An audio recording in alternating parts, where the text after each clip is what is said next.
Magandang araw po sa inyong lahat. Bago po tayo magsimula, huwag niyo po sanang kalimutan na mag-subscribe, mag-like, at mag-iwan po ng komento sa ibaba. Malaking bagay po sa amin ang inyong suporta dahil ito po nagbibigay sa amin ng lakas at inspirasyon para makapaghatid po ng mga kwentong puno ng aral, inspirasyon, at magagandang mensahe sa buhay. Marami pong salamat sa walang sawa niyong pagtangkilik. At ngayon, samahan niyo po muli kami sa sinamang makabuluhan at kapanapanabik na kwento.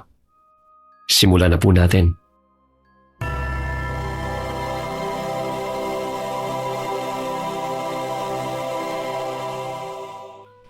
Hoy, Ponce! Ha? Bilisan mo nga kumilos! Nagmamadali ang customer eh. Dapat alas 11 maihatid na yung simento at buhangin sa bahay nila. Tulungan mo ako sa pagkarga ng mga to kung nagmamadali ka. Sa halip na tumunga ka riyan, mag-akot ka rin ng mga simento. Ay! Driver ang trabaho ko rito ha, hindi kargador. Kaya mo na yan! Pagkatapos ng 20 na sako ng simento, ikarga mo na rin yung 20 na sako ng buhangin. Ha? Nang sa ganun hindi na ako pabalik-balik dito sa hardware. E di maghintay ka kung kailan ako matatapos. Binibilisan ko na nga eh. Ikaw, isang reklamo mo pa isusumbong na kita kay Dayan. Masalamat ka nga't may trabaho ka pa eh. Sa totoo lang naman, hindi ka nga qualified eh. Dahil wala kang pinag-aralan. Kahit na wala akong pinag-aralan, ginagawa ko naman mabuti ang trabaho ko ah. Narinig kong sinabi ni Ma'am Dayan kanina na tutulungan mo ako sa pagkakarga ng mga simento. Ano? Lahat na lang inaasa nyo sa akin eh. Di na nga ako nakakapagpahinga dahil panay ang utos nyo. Kung ayaw mong mapagod at gusto mo na magpahinga, huminto ka na lang sa pagtatrabaho. Buwisit ka! Malakas pang binatukan ni Melchor si Ponce habang buhat pa nito ang 2 sako ng simento sa likod. Hindi nakalaban ang binata, kaya't matalim na lamang nitong tinitigan ng lalaki. Aminado si Ponce na wala siyang pinag-aralan. Isa siyang probinsyano na napadpad sa Maynila dahil sa taong lubos na pinagkatiwalaan niya upang maipasok siya sa isang pabrika ng mga delata. Dahil sa pangakong mataas na sweldo, ay labis ang kagustuhan ni Ponce na makapagtrabaho. Binenta niya ang kalabaw upang may pamasahe at mabigyan ng 5,000 si Mang Kanor, ang taong tutulong sa kanya na makapasok sa pabrika. Sa kagustuhan niya makaahon sila sa kahirapan, nadala siya sa matatamis na pangako ng lalaki. Ngunit pagdating niya sa Maynila, matapos na makuha ang pera, ay iniwan siya ni Mang Kanor sa terminal ng bus at hindi na muling binalikan pa. Nagpagala-gala si Ponce sa lansangan ng ilang linggo. Nagawa rin niyang manlimos hanggang sa mapadpad siya sa hardware at natanggap sa trabaho bilang helper. Oh, Ponce! Hindi ka pa nga nangangalahati, hinihingal ka na. Ano ba naman yan? Kaninang umaga pa ako nagbubuhat mag-isa eh. Sa halip na sigawan mo ako, tumulong ko na rin kasi kung nagmamadali ka. Aba, marunong ko nang sumagot ngayon ha. Matigas na ba yung bungo mo? Kaya matapang ka na ngayon? Gusto mo, maduguin ko yung bibig mo ha? Nagmamadali ka pero hindi ka naman kumikilos dyan. Aba, Sa halip na sigawan mo ako, magbuhat ka na lang ng simento. Ano na naman ba ang pinagtatalunan ninyo, ha? Tumatawag na si Mrs. Santos sa akin. Akala ko ba nakaalis ka na, ha, Melchor? Mag-aalas 11 na! Ay, nako! Dayan, to kasing si Ponce Bagal-bagal kumilos eh. Puro pa reklamo. Hindi po yan totoo, Ma'am Dayan. Diyos! Tumutunga nga lang siya eh. Di ba sabi mo nun na tutulong din sila sa pagbubuhat ng mga simento at buhangin? Oh, Ako naman lahat ang gumagawa nun. ay, ewan ko ba sa inyo? Bakit kasi makwenta kayo sa trabaho, Oo ha? nga. Sige na, Melchor, tulungan mo na si Ponce. Ha?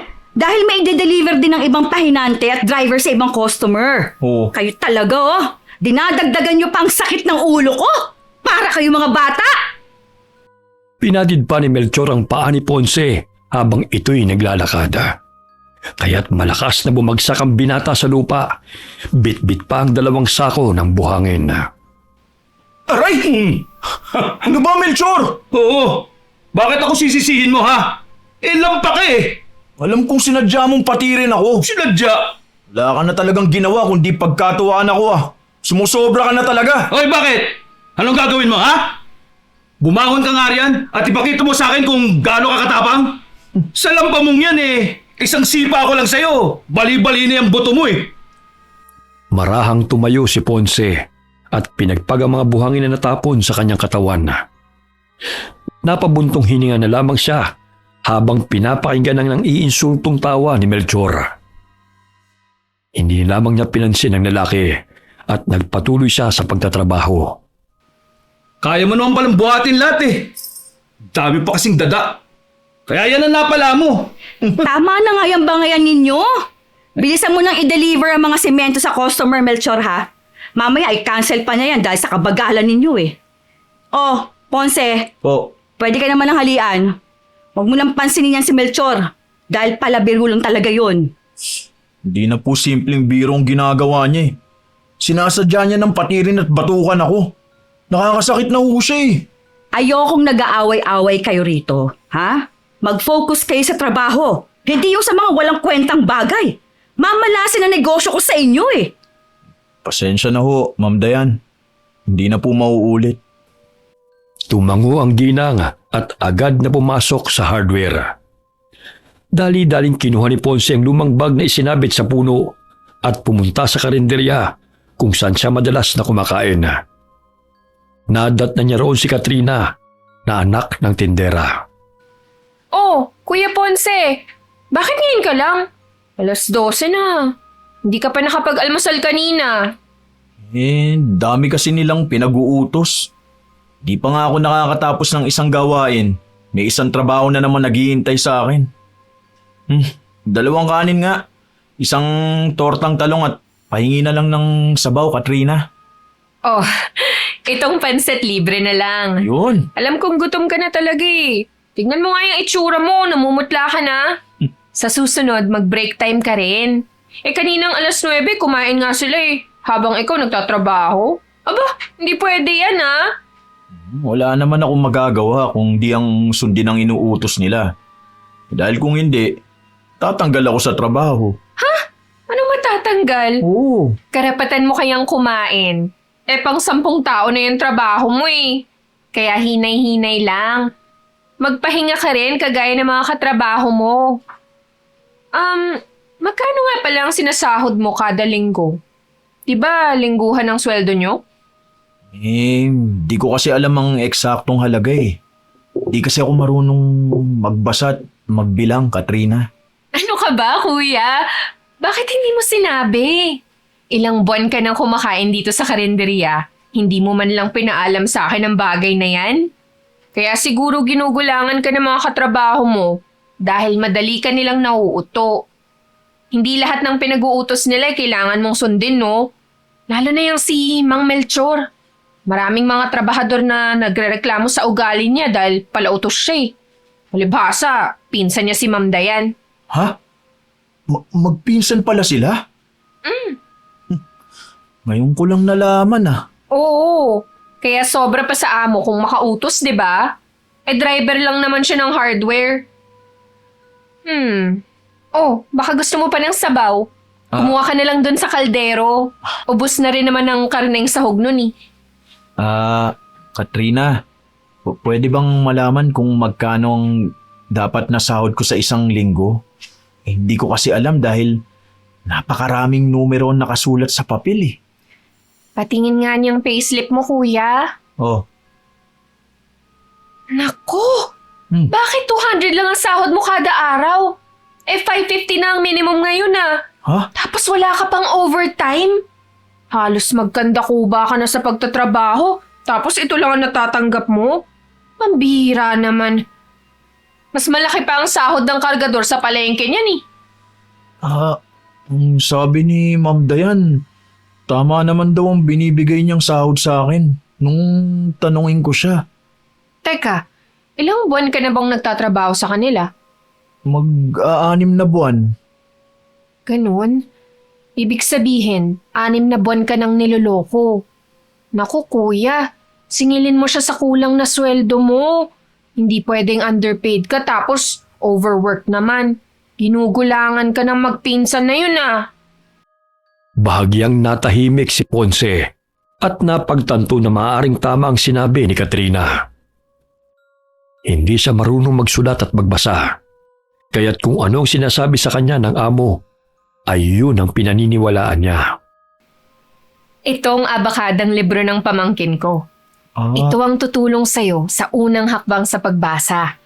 Kapag may oras ka, pwede kang pumunta rito sa karinderya para maturuan kita sa pagbabasa. Sige, sa probinsya kasi, si nanay lang ang nagtuturo sa amin. Yung alibata, di katulad nito. Alibata? Sinaunang paraang pagsusulat yan ng mga katutubo ah.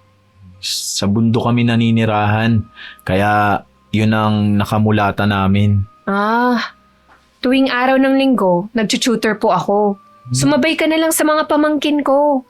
Binabayaran ako ni na ate pero libre lang po para sa'yo. Ha? Talaga? Oo, sige Katrina. Maraming salamat. Matapos kumain, agad na bumalik sa hardware si Ponce upang magtrabaho. Mula alas 7 ng umaga hanggang alas 7 ng gabi ang trabaho niya. Madalas ay nag-overtime pa siya hanggang alas 9, ngunit hindi yun bayada. Matapos ang kanyang trabaho, pumunta siya sa silid kung saan naroon ang amo nilang si Diana. Tinanong niya ito tungkol sa kanyang sahod at nagulat pa ang babae. Ano ka ba, Ponce? Tama ang sahod na nakukuha mo, ha? Hindi naman kalakihan tong hardware ko para mag-demand ka ng malaking sweldo, no? Magpasalamat ka na lang dahil may trabaho ka pa at hindi ka palaboy-laboy sa kalye. Pero ma'am, kulang daw ang natatanggap kong sweldo eh. Wala pa raw ho sa kalahati. Nag-iipon din po ako para kung uuwi ako sa probinsya, may maibibigay ako sa pamilya ko. Sino bang lumason dyan sa utak mo, ha? Para questionin ako tungkol sa sahod na ibinibigay ko sa'yo. Una sa lahat, libre kang naninirahan dito sa bodega. Hindi ka na nagbabayad ng bahay at tubig. Kung ayaw mo na magtrabaho dito, maaari ka nang umalis. Hindi naman po sa ganun, ma'am. Dapat po sana patas lang po ang binibigay niyong sahod sa aming mga trabador. Halos buong araw din naman akong nagtatrabaho ah. Bakit ang liit ng sweldo ko? Maliit pa ba ang 200 para sa'yo? Nakakakain ka naman ah! Sapat na yon dahil wala ka namang pinagkakagastusan. Lobas ka na nga! Sinisira mo lang ang araw ko eh! Akala mo kung sino ka? Mangmang ka naman! Kung makapag-demand ka sa akin? Bumuntong hininga na lamang ang binata nang lumabas sa silid.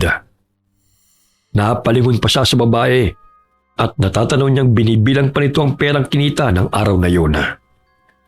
Para hindi magduda noon ang binata sa binibigay nitong sahod, madalas na binibigyan nito ng tagbebenteng papel upang sabihin ng binata na marami itong sahod kaysa sa mga katrabaho. Ngunit ang totoo ay matagal na nitong ginugulangan si Ponce. Napagdesisyonan ni Ponce na umalis sa hardware. Iniligpit niya ang mga gamit at kinuhang lahat ang nilalagyan niya ng inipong pera. Ngunit nagulantang siya nang wala na roon ang pera. Hinanap pa niya yun sa tinutulugang silid, ngunit wala siyang nakita. Maliban na lamang sa panyong pamilyar sa kanya na nahulog sa sahig.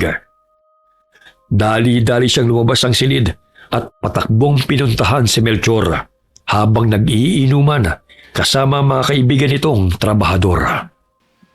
Melchor, di ba sa iyong panyong ito? Oo. Akin na nga yan. Alam mo bang natagpuan ko to sa kwarto ko? At kasabay nun, nawawala ang perang inipong ko. Balik mo sa akin ang pera ko, magnanakaw ka! Ay! Payatot! Gusto mo bang hilahin ko yung dila mo? Huwag mo akong pagpipintangan magnanakaw ha? Dahil hindi ako kumuha ng pera mo. Malay ko bang kinuha mo yung panyo ko? Ibalik mo ang pera ko. Pinaghirapan kong ipunin yun eh. Bitiwan mo nga ako! Gusto mo talaga masaktan ha? Pwes, etong sa'yo! Ano? Ibalik mo ang pera ko! Magnanakaw ka! Malakas na sinuntok ni Melchor ang binata sa mukha, dahilan na mapasubsob ito sa lupa. Nagngingit-ngit sa galit ang binata. Ngunit malakas na pinagtawanan lamang siya ni Melchor at tinapunan pa ng alak matapos nitong tumungga. O ano naman kung ako kumuha ng pera mo? Papalag ka ba? Alam mo, mabuti ba? Mag-ipon ka na lang ulit para may maipadala ka sa pamilya mong mga mangmang kagaya mo! Huwag na huwag mong insultuin ang pamilya ko. Wala mo kaming pinag-aralang katulad nyo. Di naman kami masamang tao. Mas gugustuhin ko pa maging mangmang kaysa maging kagaya mong walang iya at magnanakaw. Hoy! Huwag mo akong tingnan ng ganyan, ha? Dahil naiinis ako sa pagmumukha mo eh. Gusto mo bang masaktan ka ulit, ha? Magkadugo nga kayo ni Ma'am Dayan. Pare-pareho kayong asal hayop. Mga manlulokot magnanakaw. Pilit na tumayo ang binata. Ngunit tinadyakan siya sa sikmura ni Melchor na nooy nannilisik pa ang mga mata habang tumatawa. Hindi nito tinantanan sa pananakit si Ponce hanggang sa awatin na ito ng mga kasamahan. Pasalamat ka dahil naawa pa sa'yo sina Berting at Ramon eh. Dahil hindi lang yan ang aabuti mo sa akin kung patuloy ka pa rin sa pagsasalita mo. Hala! Umalis ka nga sa harapan ko! Tarantado! May araw ka ring hayop ka. Sige, tumawa ka hanggat gusto mo. Dahil sisingilin ko kayo sa lahat ng kasalanan ninyo. Sa loob ng 6 na buwan na ginawa niyo akong alipin. Eh, gago ka pala eh! Sino ba nagsabi sa'yo na magtrabaho ka rito? Helper ang trabaho mo, hindi manager! Natural na utusan ka, no? Helper nga ang trabaho ko. Pero mas masahol pa sa hayop ang trato niyo sa akin. Dahil bawat minuto sinusulit niyo. Tapos pag nanakawan mo pa ako sa kakarampot na sahod na ibinibigay ni Ma'am Dayan? Tinulungang makatayo ng isang lalaki si Ponce. Binigyan na lamang nito ng 500 ang binata dahil sa awa nito. Bit-bit ang bagay lumabas si Ponce sa gate ng hardware. Kuyum ang kamao niya habang inalalang mukha na magpinsang Dayan at Melchor. Ilang sandali napansin niyang bukas pa ang ilaw sa bahay ni Katrina. Kaya tumungo siya roon. Dahan-dahan siyang kumatok at agad naman siyang pinagbuksan ng dalaga. Kuya Ponce, ano po ba nangyari sa'yo? Bakit ganyan ang itsura mo? Halika, pumasok ka muna. Umalis na ako sa hardware. Pinalayas ako ni Ma'am Dayan nang kausapin ko siya tungkol sa mababang sahod na natatanggap ko eh. Tapos nalaman ko, ninakaw ni Melchor ang perang inipon ko. Na dapat sana ibibigay ko kay Nainay. Mga walang hiya talaga sila. Kuya, kumain ka na ba? Hindi pa nga eh. Sandali lang, may natira pa namang paksiw at kanin sa kaldero. Ikukuha mo na kita, ha? Sige, maraming salamat, Katrina ha. Maya-maya'y lumabas ng kwarto si Aling Berta at kinausap nito ang binata. Ganun na lamang ang awa nito kay Ponce nang malaman na pinalayas ito ng amo at wala nang mapupuntahan pa.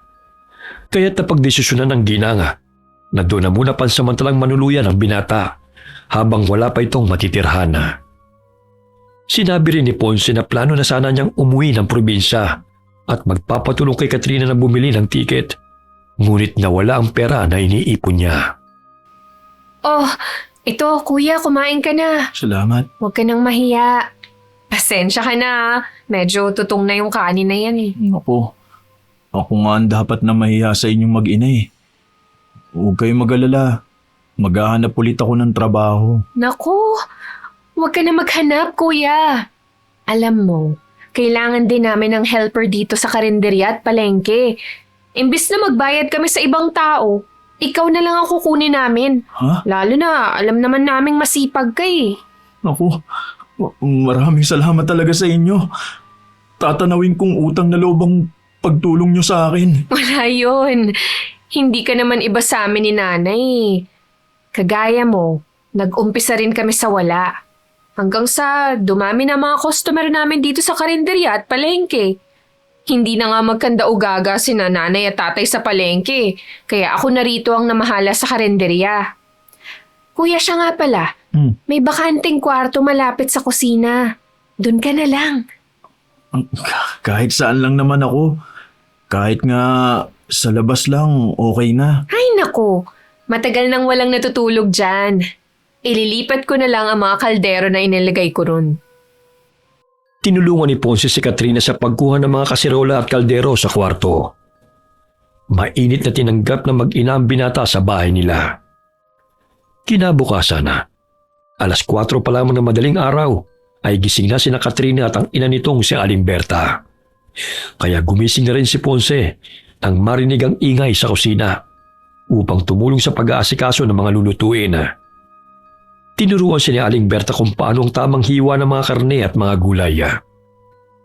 Matapos na makapagluto, sumama ang binata kay Aling Berta sa palengke upang tumulong sa pagtitinda ng mga karning manok at itlog. Hindi na rin namumroblema si Ponce sa pagkain.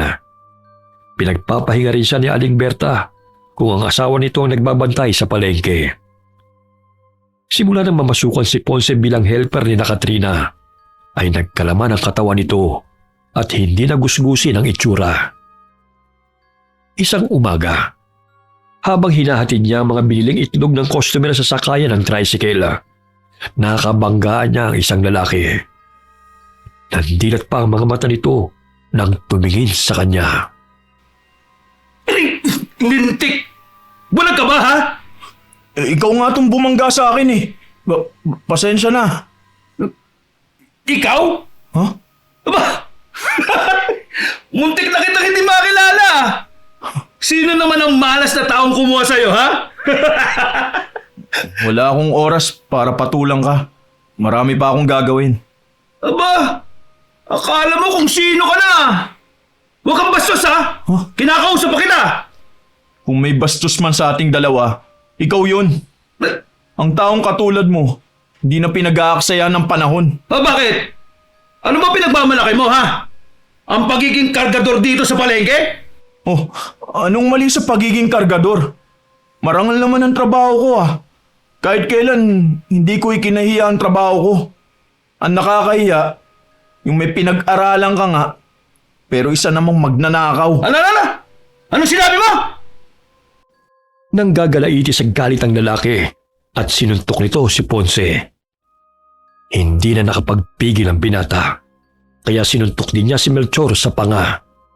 Dahilan na mawalan ito ng balanse at bumulagta sa lupa. Ilang sandali lumapit si Diana, bitbit ang mga pinamili nito. Sinigawan nito si Ponce at pinagmumura. Nandito ka na naman sa palengke upang manggulo? Bumalik ka nga sa bundok na pinanggalingan mo. Aray, sakit ng balakang ko. Bumangon ka na nga rin, Melchor. Aray. Ang laki mo tao pero nagpadaig ka pa sa payatot na yan. Umalis na nga tayo rito. Tumalikod na lamang si Ponce at bumalik sa pwesto ni Aling Berta. Bagamat nadidinig pa rin niya ang boses ng babae, napatuloy na bukang bibig ang kanyang pangalan at masasamang salita ang sinasabi nito tungkol sa kanya. Paano ako magpapasalamat sa inyo? Pinagkatiwalaan ko kayo, pero pinili niyong lokohin ako. Mga walang hiya pa rin kayo magpinsan. Pues, tignan ko lang kung uubra pa ang kaangasan niyo sa gagawin ko. Hating gabi, habang mahimbing na natutulog ang mga amo, lumabas ng bahay si Ponce. Gumuhit siya ng malaking bilog sa lupa at isinulat ang mga pangalan ni Melchor at Diana sa alibata na pamamaraan na ginagamit noon ng mga katutubo sa sinaunang panahon. Nagsindi siya ng kandila at umusal ng mga kataga habang patuloy sa pagsusulat sa lupa. Ilang sandali gumuhit siya ng malaking ekis at inapak-apakan ang ginuhit. Ngayong gabi, mag-uumpisa ang kaparusahan niyo magpinsan. Hindi ko mapapalampas ang hindi makatarungang pagtrato niyo sa akin. Samantala, napabalikwas ng bangon si Melchor dahil sa masama nitong panaginip. Tagaktakang malamig nitong pawis, kaya't tumayo siya upang kumuha ng tubig. Nauntog pa siya sa dingding dahil sa madilim ang paligid Kinapa niya ang switch ng ilaw upang buksan yun na. Ngunit nanatiling madilim. Brownout ba ngayon? Pero bukas naman ang ventilador ah. Di kaya pundido yung ilaw? Teka, bakit parang naluluha itong mga mata ko? Napti! Aray! Tumungo sa banyo ang lalaki sa pamamagitan ng pagkapa sa dingding. Agad siyang naghilamos sa gripo. Ngunit maya-maya'y naluluhan na naman ang kanyang mga mata at nanatiling madilim ang kanyang paligid. Kinaumagahan. Ganun na lamang ang pagkataranta ni Melchor nang hindi na nito maimulat ang mga mata dahil sa kapal ng natuyong muta. Tinanggal niya yun hanggang sa makaramdam siya ng hapdi. Nagsimula siyang kabahan. Sa bodega sila ng hardware natutulog. Malapit sa bahay ng pinsang si Diana. Kaya't dinig nito ang palahaw ng pinsana. Tulong! Tulungan niyo ako! Hindi ko mamulat mga mata ko! Aray! Melchor! Hoy! Ano ba nangyari sa'yo? Dayan! Dali mo ako sa ospital! Hindi ako makakita eh! Ang sakit ng mata ko! Ay, tanggalin mo kasi ang mga muta mo. Nagdadahilan ka na naman para hindi ka makapagtrabaho eh. Hoy, alalahanin mo Melchor ha. Ang dami mo ng bali sa akin. Mas marami pa kaysa sa araw na pinagtrabahuhan mo. Totoo sinasabi ko! Ang hapdi talaga ng mga mata ko! Ay, nako! Hindi ko maimulit eh! Tumigil ka! Magpasama ka magpa-check up kay Berting. May mga orders pa akong kailangan tupagin eh. Iniwan ni Diana ang pinsan na tumungo sa opisina nito. Patuloy pa rin itong nadidinig ang panaghoy ng pinsana, kaya't pinatawag na nitong muli si Berting upang samahan ng lalaki sa klinika. Maya-maya'y nakaramdam ng pamamanhid sa kamay si Diana. Hindi na nito magawang makapagsulat, kaya't kinabahan siya.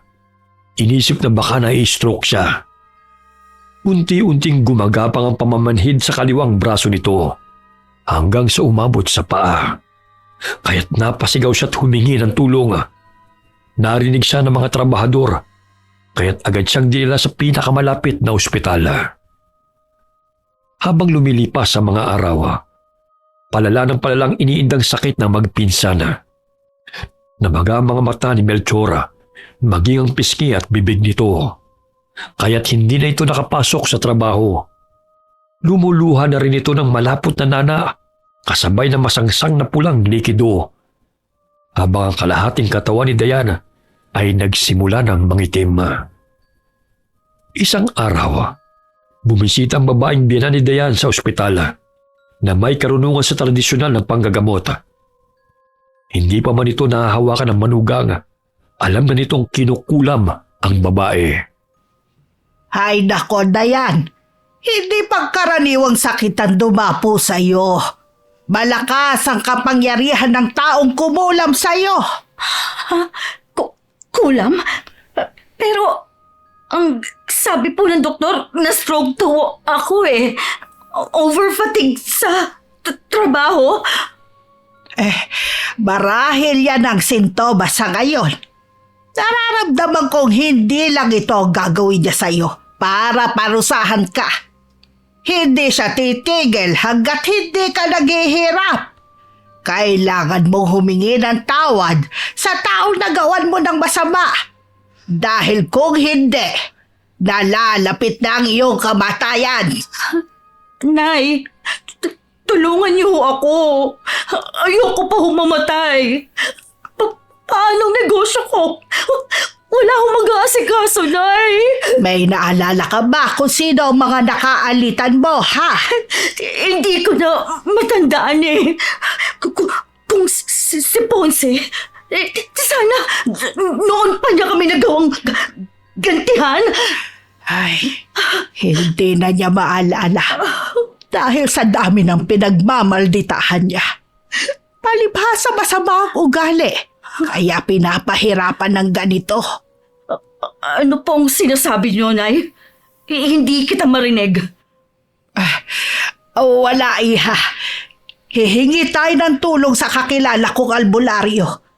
May kaalaman lang ako sa panggagamot.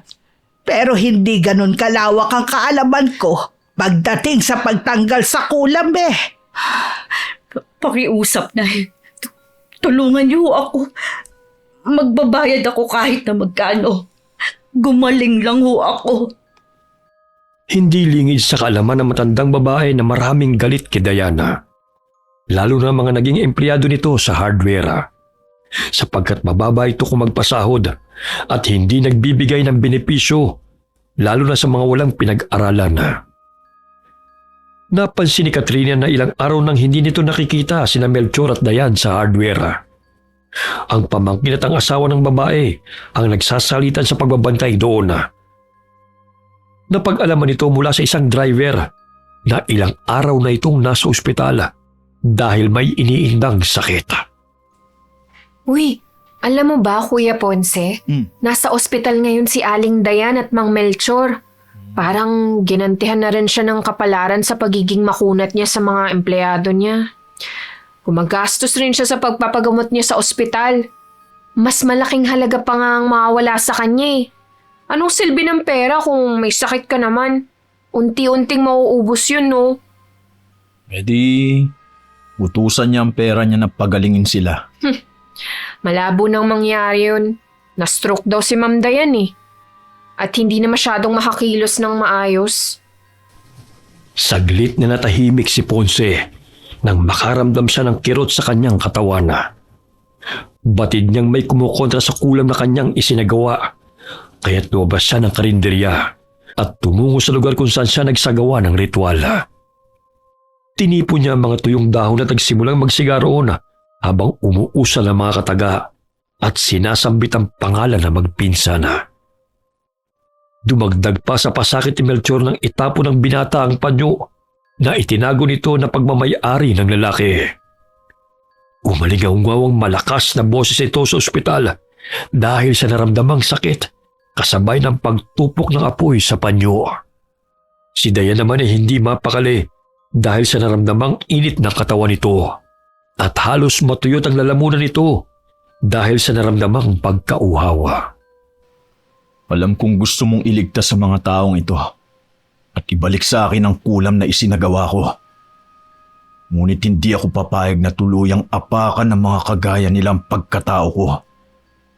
Sana maisip mo na ang mga taong tinutulungan mo ang siyang tunay na masasama at nararapat na parusahan.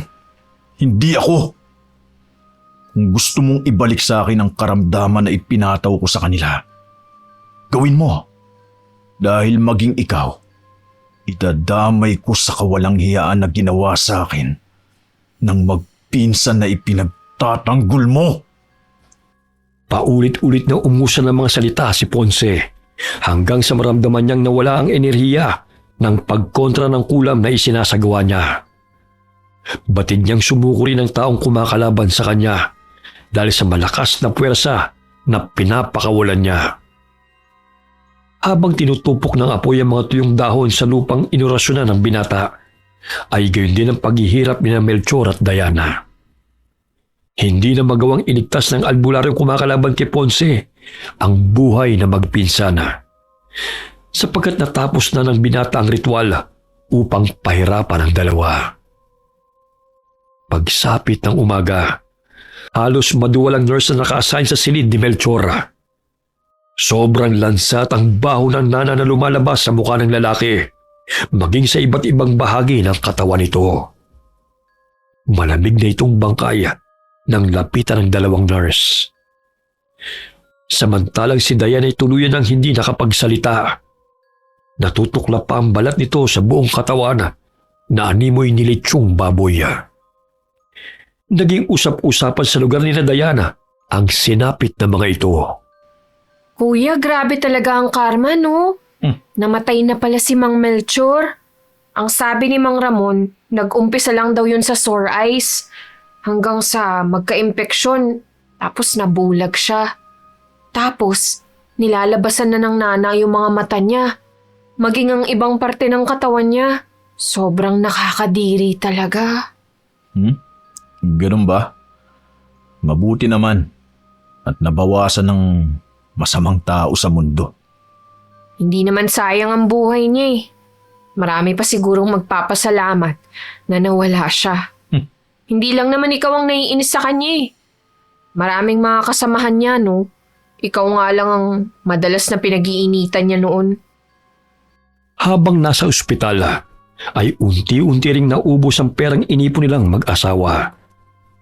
Wala silang anak, kaya't ginugol ni Dayan ang oras sa pagnenegosyo.